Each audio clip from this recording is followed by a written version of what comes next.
Employment evaluations and appraisals. I have gone through many of them. I perform many of them. I don't like either one of them. I mean, by the time it's all done, depends what kind of different issue you have. I've created the 360. I've done all kinds of different aspects of this aspect, and it's really difficult in the employment world to sit there and go through them as well as appraisals.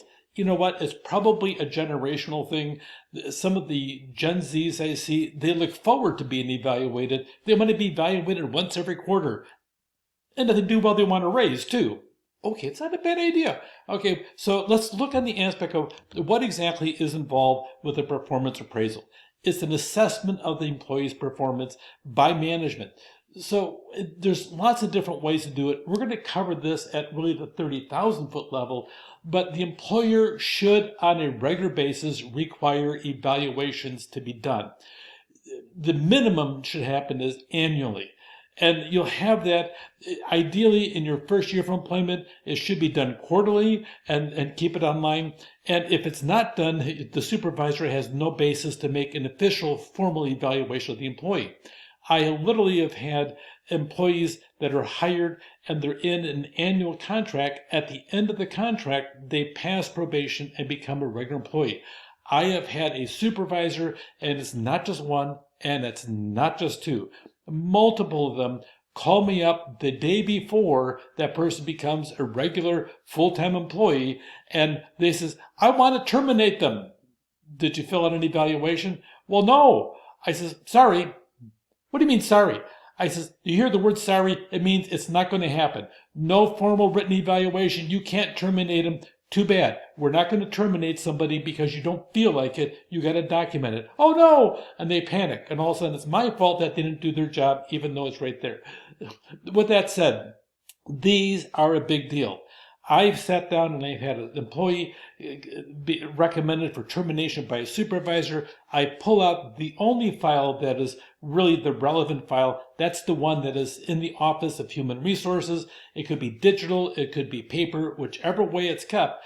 If you pull that file out and there's not an evaluation in there that's recent and current, you're going to have a hard time, especially because you have to always take employment law and make certain you are taking it from that moment and moving forward to you may be sued over it and be facing the jury and have the defendant sitting down there that's over there, the one that was just terminated, and you have to say, well, yeah, we felt they should be terminated because the supervisor felt like they should terminate them. Wow. That's quite a defense when you're being sued for several $1 million in front of a jury. The supervisor felt like it. Do you have any documented performance? Well, yeah, we had an evaluation 3 years ago. Well, what was the result of that? Well, on a 5-point scale with 5 being the best and 1 being the worst, the supervisor gave them a 5. Okay, so the only evaluation that you have is 3 years old and they got the best score they can have. Wow, that's really impressive. You guys are not top of your... You know, I might be exaggerating, except for the fact, here's the simple truth. They need to be done. If it's part of the process that you have in your organization, if it's reflected as a policy, as a procedure, or even a practice, or if it's an employee handbook, it better be done in the most difficult situations, and it should be done across the board by all employees. Don't single out one employee and have the supervisor do that evaluation because you might terminate them. No, they should be doing them all, because all of a sudden now you'd have disparate treatment. You're treating that employee different than those employees over there. Consistency, this is a big deal. Identify the characteristics, make certain the employee does that. Discouraged things are not in the organization's objectives. We're going to be covering this later, but in much more detail. But here we're covering it to make certain that we're doing it on a regular basis and it's periodic. And you want to identify the characteristics that the employee is going to accentuate. You should train your supervisors as to how they should be done. Make certain that they're paying attention. Discourage characteristics that are not within the organization's objectives. Sometimes supervisors go overboard and they have to be reined in. And if you're in charge of employment law in the process of administering it, then you have to make certain everybody is doing it the same way consistently according to the training. Realities about it. If you have a negative performance evaluation and a future employer calls you to see how this person is, and they say, well, how has this person been inside your organization? Okay, you have two issues here. If you've given them a negative reference or a negative evaluation, how do you respond to that? You know what? You don't have to respond at all. It says they worked here. You can always say that. If you say, well, they got on a 5-point scale, they got a 2. Okay, if you say that and release it, and that is the roadblock that keeps that person from getting the job, they may sue you for that. So sometimes not talking is the best way of dealing with it. So be careful about what you're doing. Make certain that you're consistent is how you do it with everybody in the same way. Appraisal systems should maximize on objective measures. By objective, that means it should be clear, and you take all the different personality out of the performance evaluation. You want to focus in on what is best for the employee, but also be clear and concise as what's out there. If you don't like the employee, that should not be reflected in the evaluation. The evaluation is about their performance according to the expectations of the organization. Those expectations should be laid out in their job description. If they're going past that and they're not doing well, maybe you hired them for the wrong job. Okay, they should be doing that job description. Are they doing well? And that should be the focus. If it's an annual evaluation, it should cover the previous 12 months. That's what's called annual. You don't judge them based upon the last 30 days.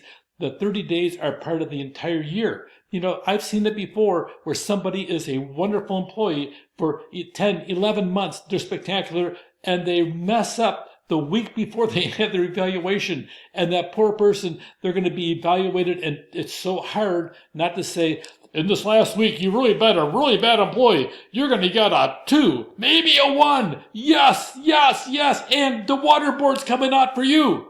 We don't use water boards anymore, by the way. So with that, you need to sit down and focus in on the entire time period that the evaluation is for. And the spirit impact. Pay attention to this. If you're in charge of employment law, you have to pay attention to this. If you have 100 employees and 10 of them are from a specific race, and if those 10 really don't do well, if they're performing less than the other ones, a flag should go up, and you better go back and check and see what's going on. Yeah, there's a 4th, 5th rule over here, but some of it is a common sense rule. If you have 100 employees and got 10 employees over here, they're from a specific race, and the supervisor evaluates them, and there's all kinds of concerns about this group and not the other 90, you have a problem on your hands. Go check it out. If this is your turf, go check it out and make certain that you don't have the raw discrimination going on. Make certain there's objective criteria and not somebody going after some issue where you can have disparate treatment. Look on the aspect of a uniform evaluation criteria that is being applied to everybody. Be careful about the performance appraisal, that it really is focusing as to a uniform standard on all employees. Maintain proper documentation of it. Every performance should sit down and be signed by the supervisor and put into the personnel file of the employee. Typically, in the public sector, the employee has access to the employment file, and they can actually respond to that evaluation, but that's not the case in the private sector. But regardless, there should be one location for the personnel file, and that should be in the Office of Human Resources.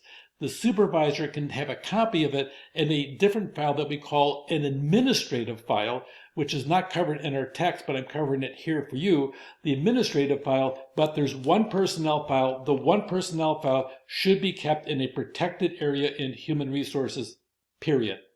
Take precautions against inappropriate disclosures.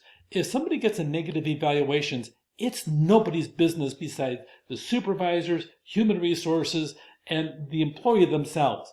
It is not for anybody in the department. HR needs to be quiet and not gossip about employees. That's a big deal. If they do, you need to sit down and remove them from that job. It's a confidential job.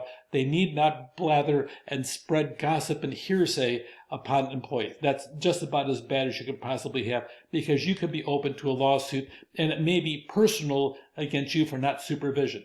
Discipline. A big thing here is called just cause. Is the discipline in proportion to the violation that happens. If somebody is consistently late, in a month, 22 days in a month, we have 2,080 hours in a year, 52 times 40, that'll be your number. If in a month they're late for work 5 times, and that's relevant to you, okay, how is that germane to the job? Do they have flexibility to be late? What does late mean? Are you consistent with how you define that? Is there just cause to fire them because you're late 5 times?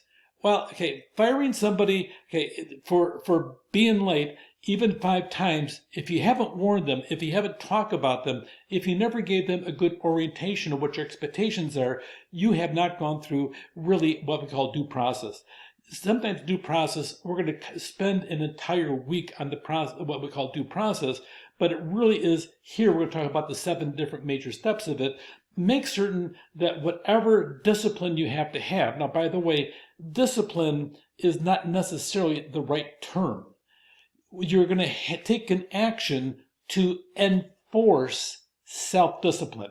The employee, if they're not doing what they've been told to do, and by the way, if you haven't told them, I want you here and don't be late, okay, then you better go back and make certain that the directions are clear, and you may want to put them in writing, which is part of the enforcement of discipline. Now, that said, due process, make certain everything is proportional, make certain that you've gone through a dialogue with the supervisor.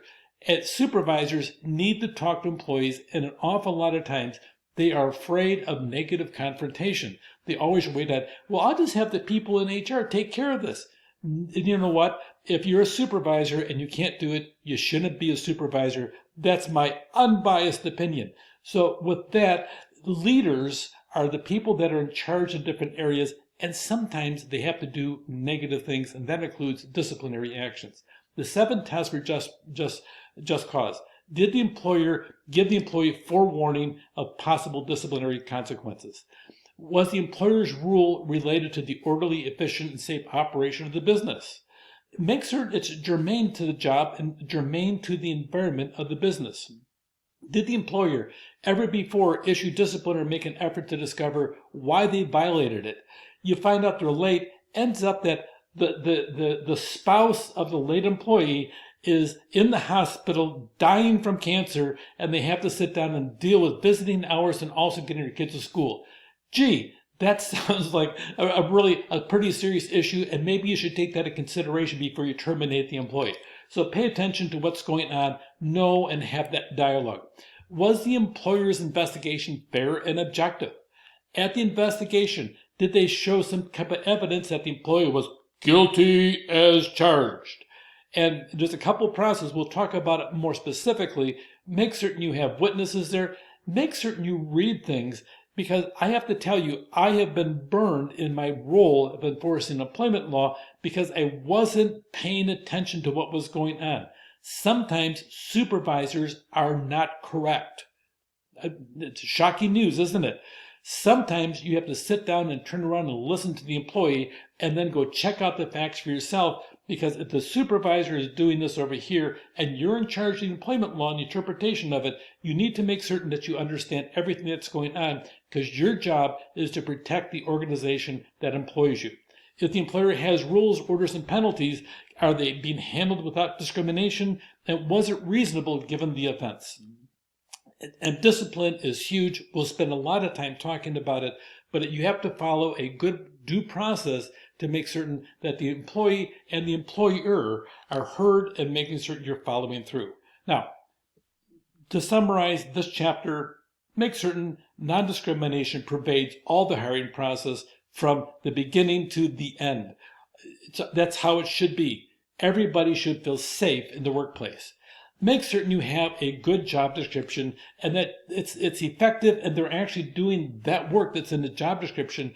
That is one of the major tools you have to protect the organization. Try to get a diverse candidate pool.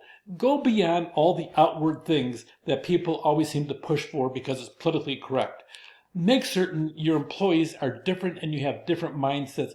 Go include with diversity. Go for intellectual diversity. Try to sit down and keep your mind open in the hiring process, that you can hire a candidate and you give them an opportunity to express their skill set in front of you and or the committee that you have with you. Negligent hiring concerns, it's critical criteria. Do the background checks. Don't ignore warning signs. I could give you a couple examples of that are really horrendous in the process. Make certain that testing, if you have it, it's in context for the position and it's validated. Content validity is always the best thing, in my opinion. Performance appraisals should be clear, well communicated, applied, and they should be on a regular basis. If you need to at least have it annually, if at all possible, and make certain the disciplinary process, there's just cause behind it and it's progressive. From a verbal warning to a written warning to a suspension of some kind, a longer suspension and termination, that's the process that we'll be talking about at a later date. But in the meantime, employee evaluations, keep them consistent, and if you do them right, they can be an uplifting experience for the employee because you move them on track and hopefully they can become even better and a bigger asset to the organization and themselves. Take care.